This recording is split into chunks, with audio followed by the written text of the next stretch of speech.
Kasih karunia dan damai sejahtera dari Tuhan Allah Bapa kita dan dari anaknya Tuhan Yesus Kristus menyertai kamu. Amin. Selamat pagi saudaraku. Mari kita mendengarkan firman Tuhan untuk memuliakan Tuhan kita dengan semua pekerjaan pagi ini.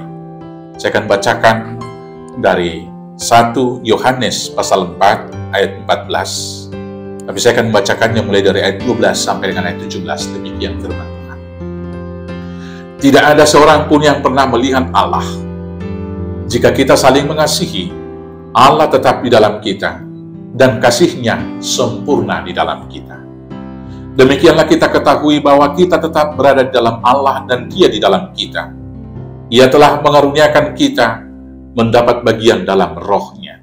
Dan kami telah melihat dan bersaksi bahwa Bapa telah mengutus anaknya menjadi juru selamat dunia. Barang siapa mengaku bahwa Yesus adalah anak Allah, Allah tetap berada di dalam Dia, dan Dia di dalam Allah. Kita telah mengenal dan percaya akan kasih Allah kepada kita. Allah adalah kasih, dan barang siapa tetap berada dalam kasih, ia tetap berada di dalam Allah, dan Allah di dalam Dia. Dalam hal inilah kasih Allah sempurna di dalam kita, yaitu kalau kita mempunyai keberanian percaya pada hari penghakiman, karena sama seperti Dia, kita juga ada di dalam dunia ini. Demikianlah firman Tuhan. Saudaraku yang terkasih dalam Yesus Kristus, firman hari ini di ayat 14 berkata, dan kami telah melihat dan bersaksi bahwa Bapa telah mengutus anaknya menjadi juru selamat dunia. Demikian firman Tuhan. Saudaraku yang terkasih dalam Yesus Kristus, siapakah di antara kita yang sudah pernah melihat Allah secara kasat mata? Dan dalam firman hari ini, firman Tuhan berkata, belum ada di antara kita yang dapat melihat secara kasat mata. Tetapi Allah itu dapat kita rasakan, dapat kita lihat di dalam kasih-Nya.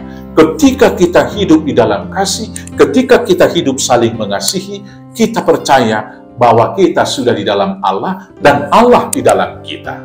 Karena Allah itu adalah kasih itu sendiri. Saudara-saudaraku yang terkasih dalam Yesus Kristus, tandanya kita saling mengasihi adalah bagaimana kita dapat saling menopang satu dengan yang lain dalam kehidupan. Bagaimana kita dapat saling mengampuni satu dengan yang lain. Bagaimana hidup kita berguna kita berikan bagi orang lain. Karena prinsip kasih yang Kristiani adalah mencari untuk memberi, berkorban, sama seperti yang dilakukan oleh Tuhan Yesus. Karena demikianlah firman Tuhan. Karena begitu besar kasih Allah akan dunia ini, sehingga Ia telah mengaruniakan anaknya yang tunggal. Maka kasih yang suci adalah kasih yang berkorban, kasih yang memberi. Tanpa memandang golongan, tanpa memandang ras, tanpa memandang agama, tetapi kasih itu betul-betul mengalahkan dan meruntuhkan tembok-tembok pembatas tadi. Saudara-saudaraku yang terkasih, barang siapa mengasihi, ia telah tinggal di dalam Allah. Dan barang siapa hidup di dalam kasih, dia sudah melihat dan mengenal Allah. Selamat mengasihi, Tuhan Yesus memberkati. Amin, kita bersatu dalam Tuhan. Terima kasih Bapa atas cinta kasih-Mu yang sempurna. Tuhan menganugerahkan anakmu yang tunggal, mati di kayu salib, dikuburkan dan bangkit kembali. Maka karena itulah kami diperdamaikan dengan Tuhan. Dan dengan demikian kami mampu hidup bersama dengan sesama.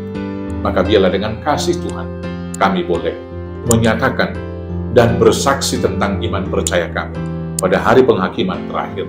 Karena demikianlah kami dapat boleh hidup setia di hadapan. Terima kasih Tuhan, mampukan kami bersaksi dalam nama Yesus Tuhan Juru Selamat kami yang hidup. Amin. Selamat beraktivitas. Tuhan Yesus memberkati. Horas, horas, horas.